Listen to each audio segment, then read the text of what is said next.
The Five Eyes fracture. Formed during World War II, the alliances now face an internal crisis triggered by profound shifts in US policy. As top intelligence officials from several friendly nations, including US Director of National Intelligence Tulsi Gabbard, gather in Delhi for annual consultations, there is a growing political buzz over the future of Five Eyes, the world's most powerful intelligence alliance formed during World War II. The Five Eyes comprising Australia, Canada, New Zealand, Australia, Canada, New Zealand, Canada, UK, US, Canada, UK, US, Canada, US, UK, US, Australia, Canada, Australia, Canada, New Zealand, UK, US, Australia, Canada, New Zealand, UK, US. Now faces an unprecedented internal crisis triggered by the profound shifts in US policy in Donald Trump's second term. It is not just an idea of the collective West that is under fire in Washington.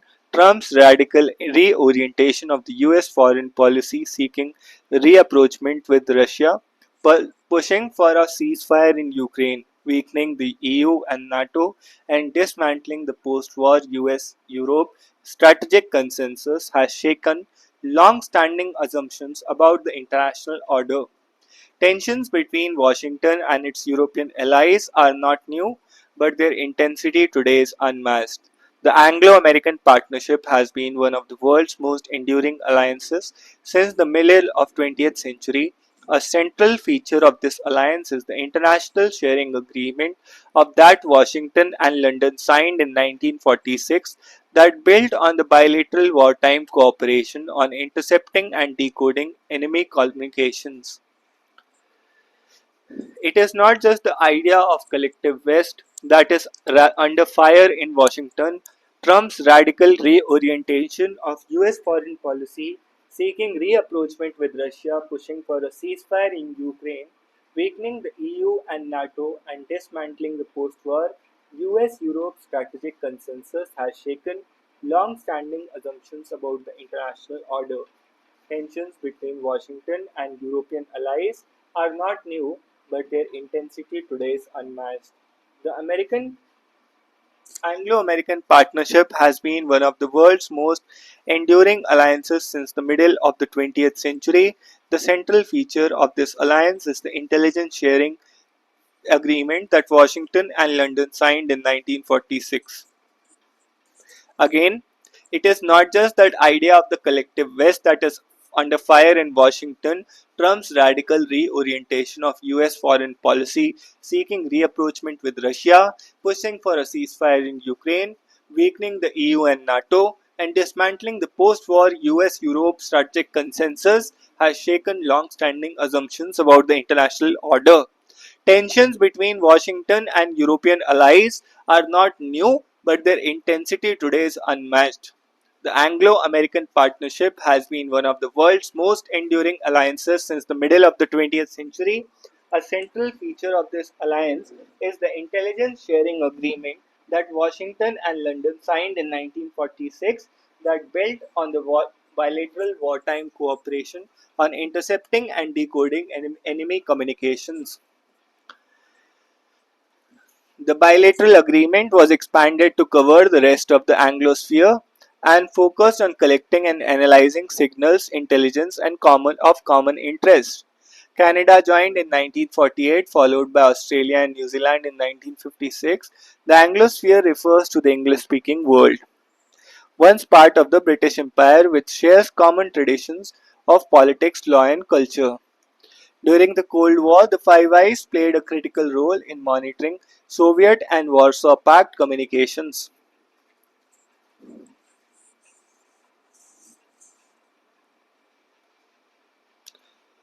After 9/11, Five Eyes expanded its scopes to cover cyber terrorism and counterterrorism and cybersecurity. In the past decade, the alliance turned its focus towards China, warning against the risk posed by companies like Huawei.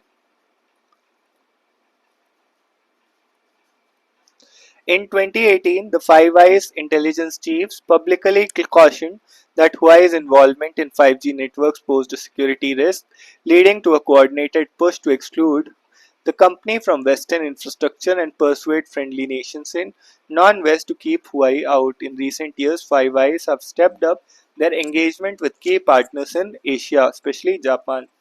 Beyond intelligence, Anglosphere has expanded its military collaboration, particularly in the Indo-Pacific.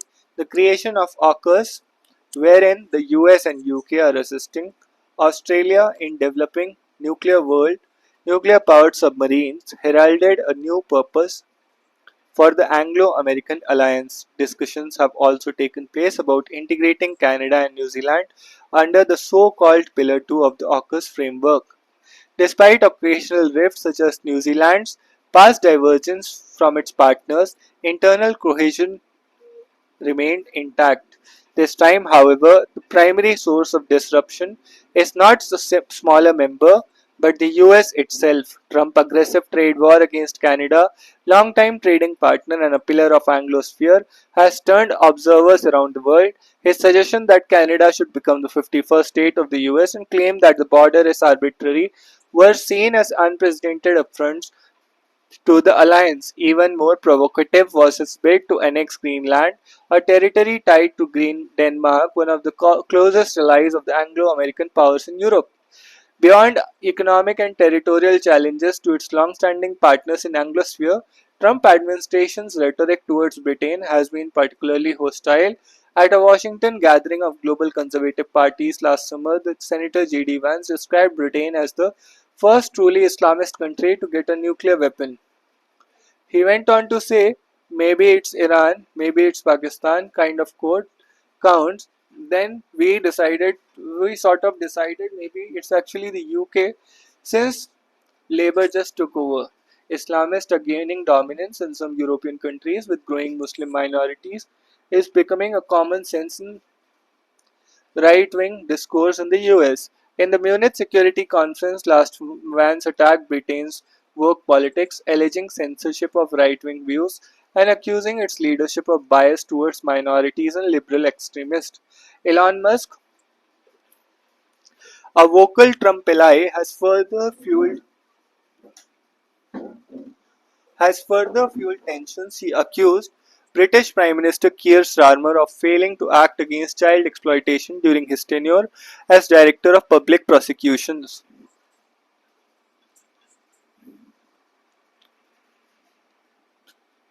So there is a speculation in Washington that some of the Trump's aides are suggesting that expulsion of Canada from Five Eyes, given the serious disputes today over trade and border security. These reports were denied by White House. Meanwhile, the US allies have concerns of their own on the developments in Washington.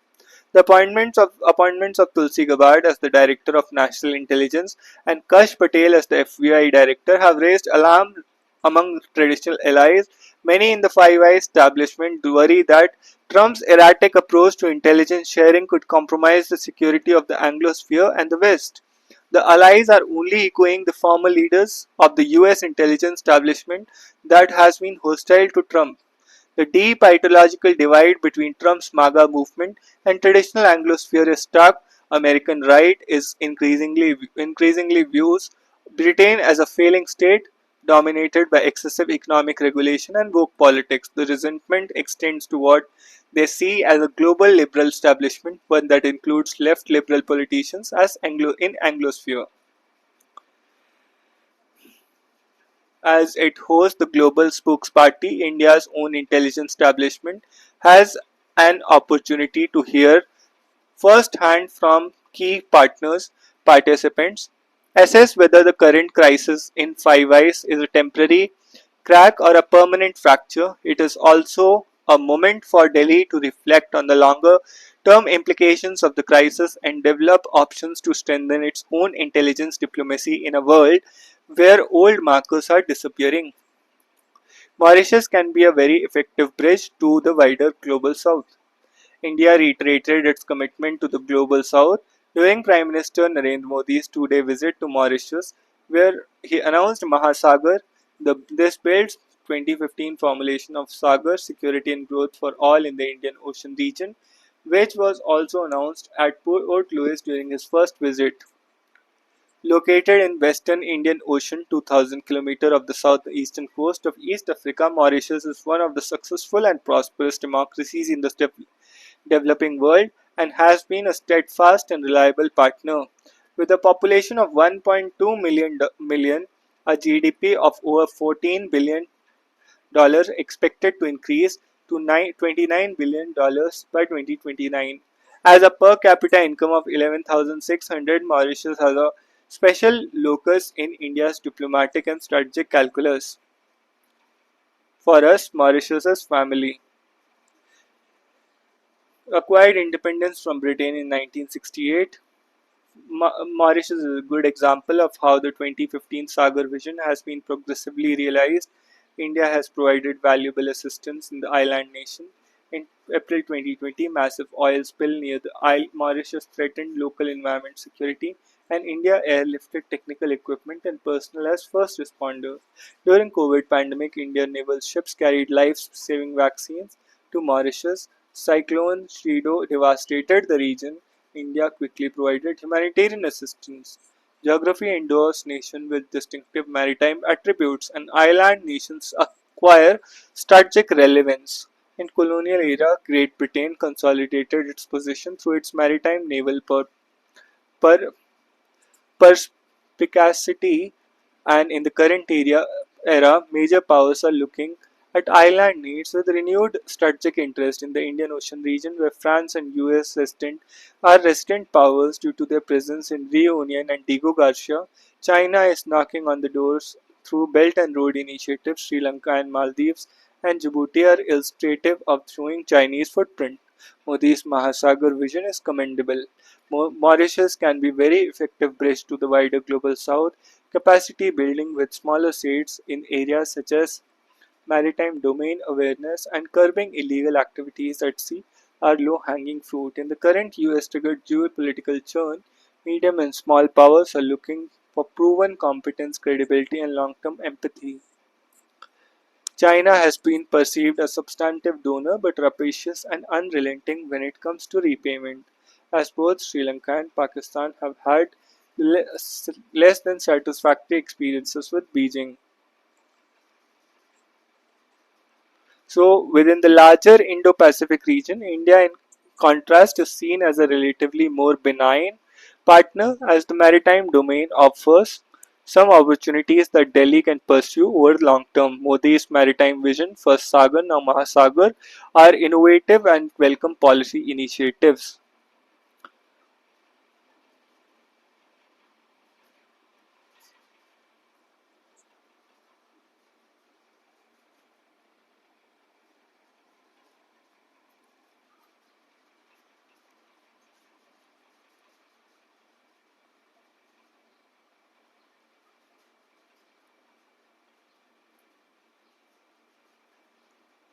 Tax masala.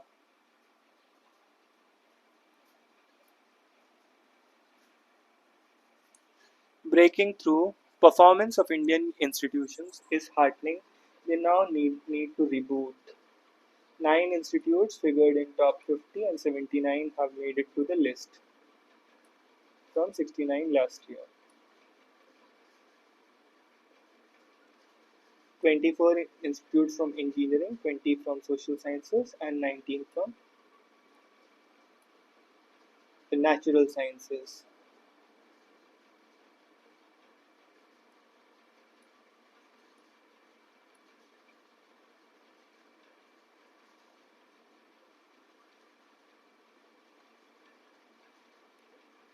Attracting an adequate number of qualified faculty and providing them with favorable working conditions has been a long-standing problem. CAG audit found that though the IITs have been recruiting faculty consistently, the pace of recruitment did not match the student enrollment. This historical weakness has been, however, been scientifically quantified. Task force set up by the MHRD called for standing mechanism to monitor the size and quality of faculty resources and data on faculty members to be made available on the website of every academic institution. The QS survey suggests that Indian universities could benefit from global collaborations which enable the country's scholars to access wider range of academic debates, discoveries. The national education policy to rightly emphasize says the role of cross-border collaborations. In 2023, IIT Madras set up a wing in Zanzibar, Tanzania. Internationalization, however, is a work in progress. The need of the hour is to liberalize a student exchange rules between Indian and foreign universities and build linkages with industry. Indian education administrators could perhaps do well to take cues from the 17-year-old tie-up between IIT Bombay in global ratings and Monash University in Australia. If there's one message from the latest US ranking, it is this: the top Indian institutes require such nurturing. This could provide them with an experience required to play a critical role in the education milieu. Steps to equality. District administration secures entry of Dalits in West Bengal Temple. Mamta Das, Shantanu Das, Lakhi Das, Puja Das, and Satasi Das. All members of Dalit subcaste climb the stairs of the Gedeshwar temple in the Purb Bardhaman district. Gedeshwar temple entry also showed how breakthroughs can happen when administration acts to uphold constitutionally enshrined rights of citizens. Dalit families of Gidhagram village have been barred from entering the temple. Given that the mainstream political narrative in West Bengal seeks to deny or downplay caste administration, this incident also highlights the historical silencing of the marginalized voices. In responses to the Mandal Commission, West Bengal Chief Minister Jyoti Basu has said in West Bengal there are only two castes, rich and poor. In 1994, most widely read Bengali language newspaper questioned the significance of Dalit literature when Bangla Dalit Sahitya Sanstha was established. Survey by Pratichi Trust revealed that many schools across West Bengal scheduled caste students were forced to sit separately. Despite such instances, hegemony of Bhadralok, the dominant upper caste middle class of the state, attempted to paper over the reality of caste discrimination. According to 2022 NCRB data, the number of reported cases of caste atrocity stands at 109, significantly lower the national peak average of 12,000 in Uttar Pradesh. Everyday casteism and near hegemonic control of the Bhadralok.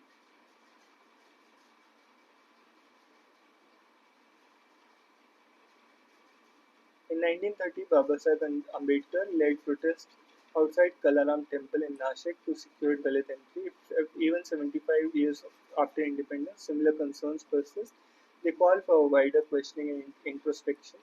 Vidhagram has shown that when administration doesn't give in demands of the powerful upper caste and remains steadfast in its commitment to uphold constitutional guarantees of equality for all, a casteless society can draw closer a reality.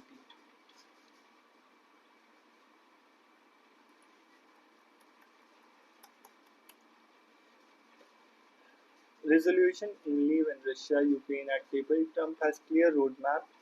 We are working with China to restore pre-2020 conditions. Pak epicenter of terror, causing immense suffering not just to India but to the world, praising US President Trump for his humility and resilience and noting that he seems far more prepared than beyond. Prime Minister Narendra Modi has had said Trump has a clear roadmap in his mind with well-defined steps, each one designed to lead towards his goals, and that he is for America first while I stand for India first. In a wide-ranging interaction with Lex Friedman made public Sunday, Modi said India and China are now working to restore conditions as to how they were before 2020, when the military standoff began. On the Russia-Ukraine war, the minister said a resolution will only come when both Ukraine and Russia come to the negotiating table, and he can also tell Ukraine's President Vladimir Zelensky in a friendly way that, brother, regardless of how many people stand with you in the world, there will never be a resolution on battlefield. Ukraine may hold countless discussions with their allies, but it will bear no fruit. In IT policy pipeline, 23,000 crore electronic subsidy scheme for value add and jobs. 23,000 crore electronic subsidy scheme for value addition and jobs. The Electronics Components Incentive Plan. The Electronic Component Incentive Plan is a crucial next step for India as PLI scheme for smartphone nears its sunset. Despite the latter success, local value addition in electronics manufacturing remains low at 15-20%, with the government hoping to raise it to 40% with the component subsidy plan. The IT Ministry has finalized contours for an ambitious incentive policy for electronic manufacturing with an outlay of around 23,000 crore, spread over 6 years as the government looks to deepen domestic value addition after successfully localizing smartphone assembly in the country. The components that the government is looking to target through the scheme includes display modules, sub-assembly camera modules, printed circuit board assemblies, lithium cell enclosures, and resistor, capacitor, and ferrites among others. Employment creation is also likely to see a major push through a scheme, with the government having set yearly direct job creation goals for participating entities. Overall, the government is targeting that scheme will help generate 91,600 direct jobs over the 6-year period, with annual incentive payouts ranging from 2,300 crore.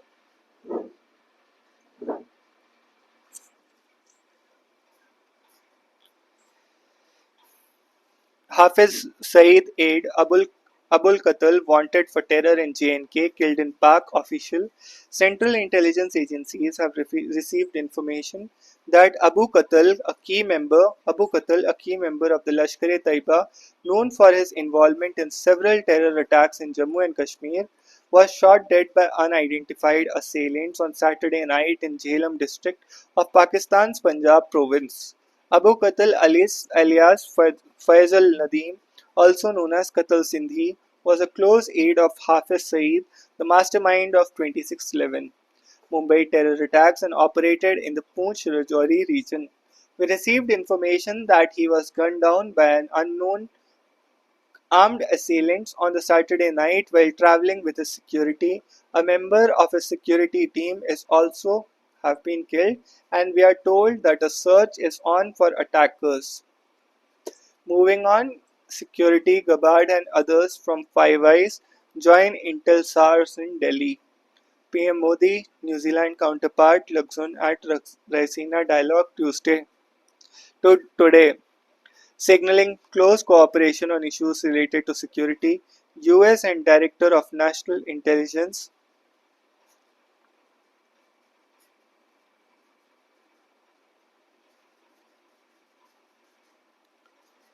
Tulsi Gabbard, UK's National Security Advisor,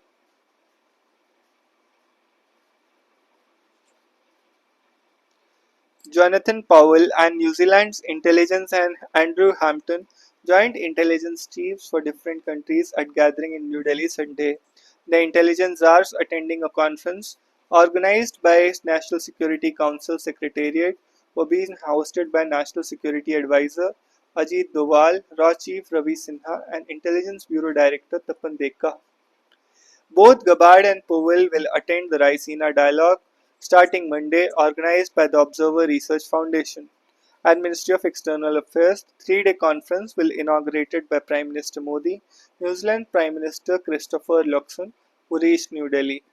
Don't impose your own morality, note to Delhi's anti-Eve teasing squads, enforcing the law rather than imposing penal, personal or cultural morality on individuals, and ensuring that the victims are protected from unnecessary public scrutiny or embarrassment.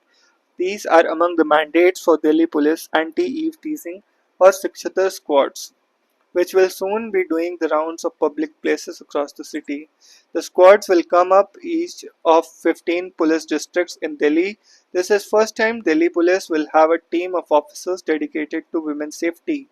In its manifesto for the Delhi Assembly elections, BJP has promised anti-Romeo squads in public places to check sexual harassment. Sunita Williams and other astronauts greet each other after SpaceX capsule docked with International Space Station on Sunday. Mission paves the way for the return of Williams and her fellow US astronaut Butch Wilmore after 9 months. Seemed so dangerous how Indian student at Columbia fled to Canada. I'm kind of random, absolute rando. The first knock at the door came 8 days ago. Three federal immigration agents showed up at the Columbia University apartment searching for Ranjani Srinivasan, who had recently learned her student visa has been revoked. Srinivasan, an international student from India, did not open the door. She was not home when an agent showed up again the next night, just hours before. Former Columbia student living in campus housing, Mahmood Khalil, was detained, roiling the university.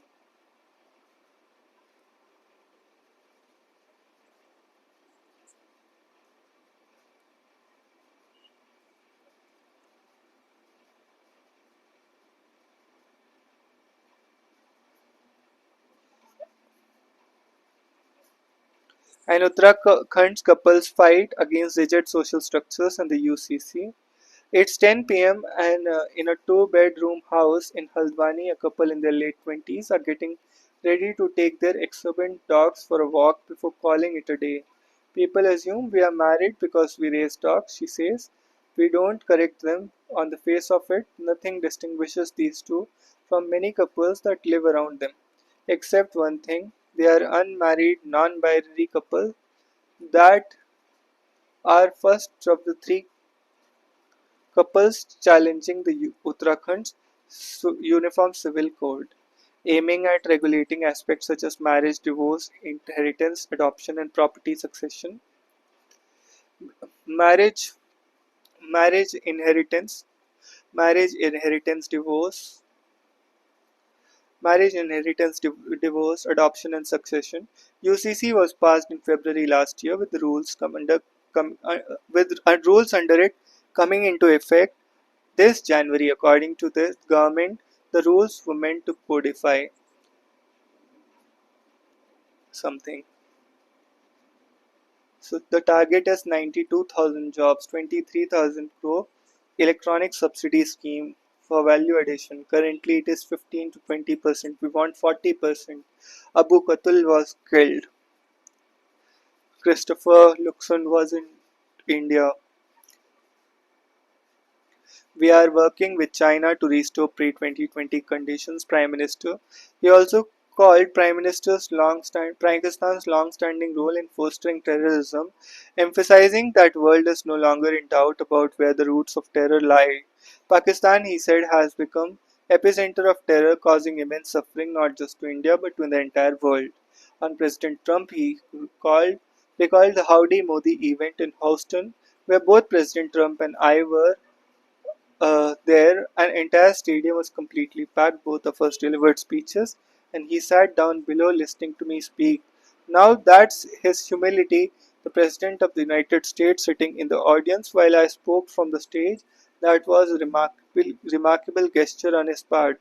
After his speech, he recalled asking Trump to take a round of the stadium. Without even a moment's hesitation, he agreed. Referring to the assassination attempt, I saw the same resilient and determined President Trump that the one who walked hand in hand with me in that stadium. Recalling his first meeting, he said, "The very moment I stepped into the White House, he broke all formal protocols right away. This I found that incredibly impressive. It showed how much he honored the presidency and how much respectful and deeply connected he was to America's history." Modi said that after President Joe Biden won, 4 years passed, but during that time, whenever someone we knew met them, he must Modi is my friend, convey my regards.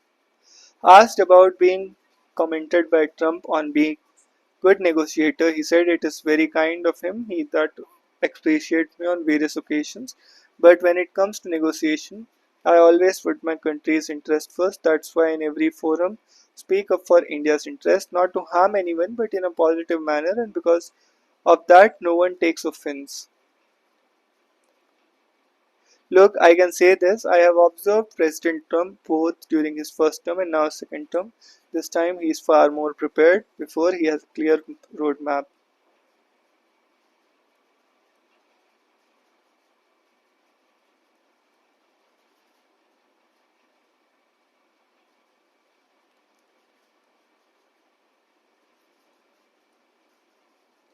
Look, the relationship between India and China isn't something new. Both nations have ancient cultures and civilizational. Even in the modern world, they play a significant role. If you look at historical records for centuries, India and China have learned from each other.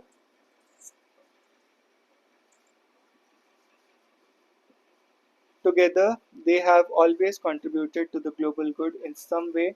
Old records suggest that at one point, India and China alone accounted for more than 50% of the world's GDP. That's how massive India's contribution was.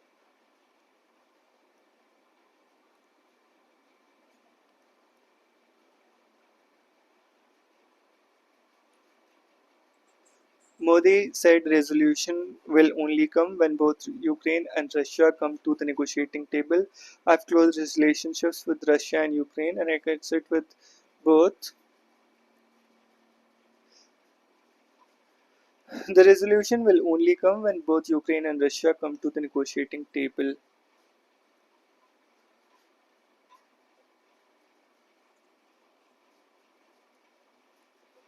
I have always said that I stand with peace. I'm not neutral. I have a stance, and that is peace. Srinivasan, a Fulbright recipient who was pursuing a doctoral degree, was caught in the dragnet of President Donald Trump's crackdown on pro-Palestinian demonstrators through the use of federal immigration powers.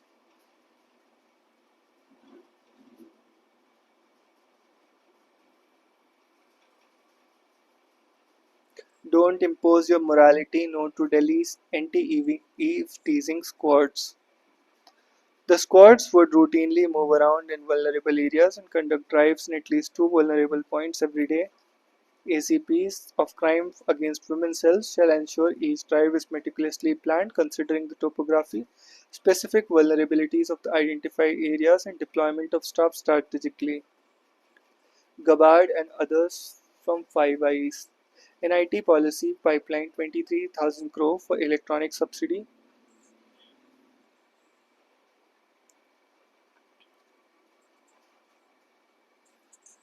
Overall, the government is targeting the scheme will help generate 91,000 direct jobs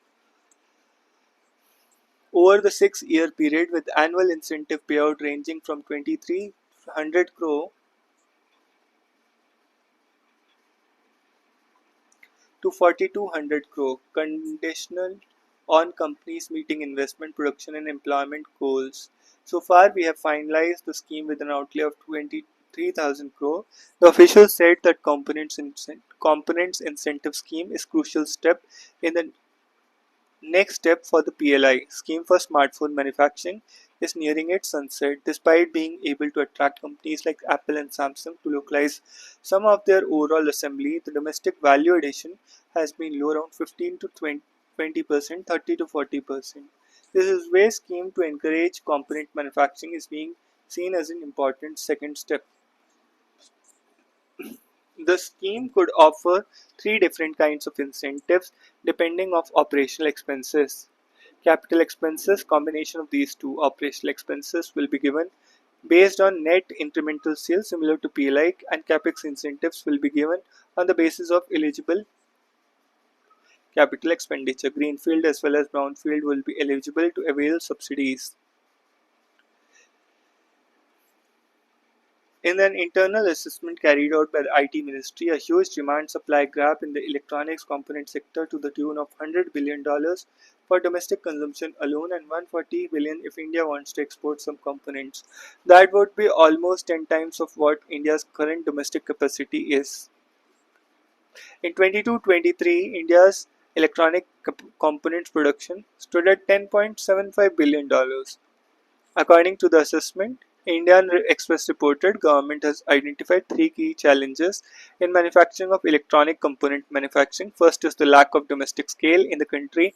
Second is the high investment to turnover ratio in terms of finished products as such as smartphones, which is what India is currently focusing on. Every rupee of investment can bring it around 20 rupees 20.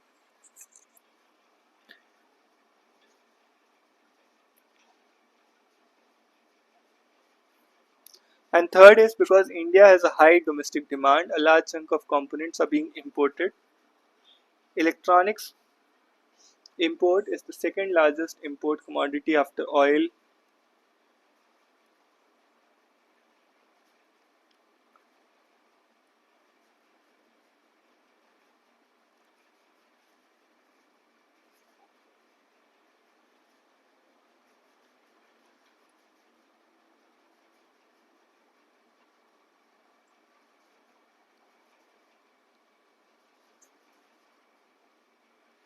Strict timeline set to desilt major drains before monsoon.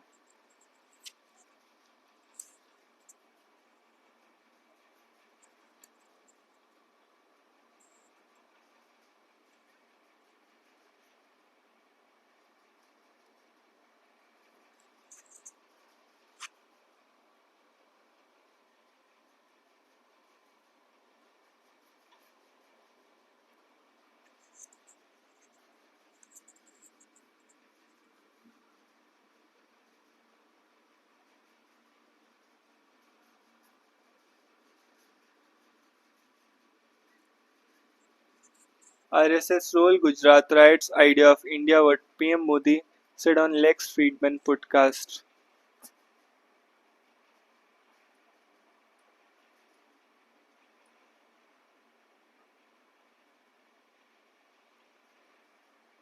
After meeting top leaders,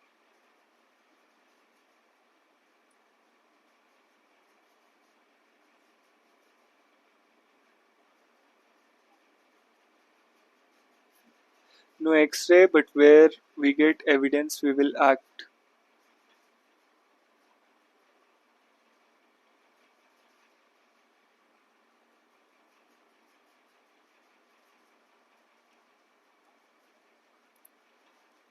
Kanifnath Temple, Ahmednagar district.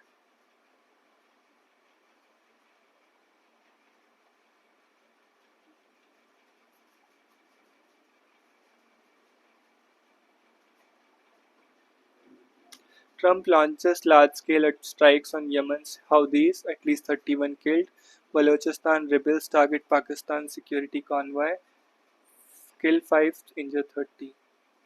Trump invokes law from 1798 to speed up deportations, just stalls move hours later. North Macedonia club, fire kills 59, injures 155.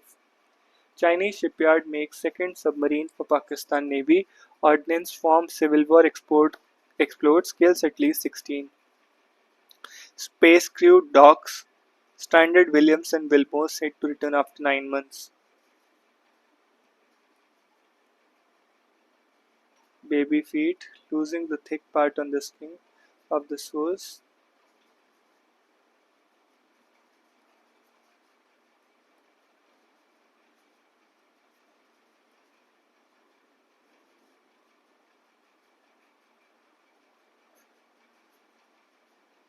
High risk power shortages in May June.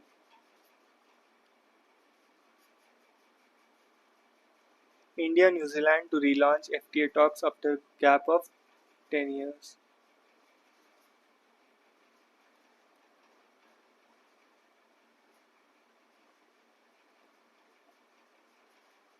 China's Baidu launches two new AI models.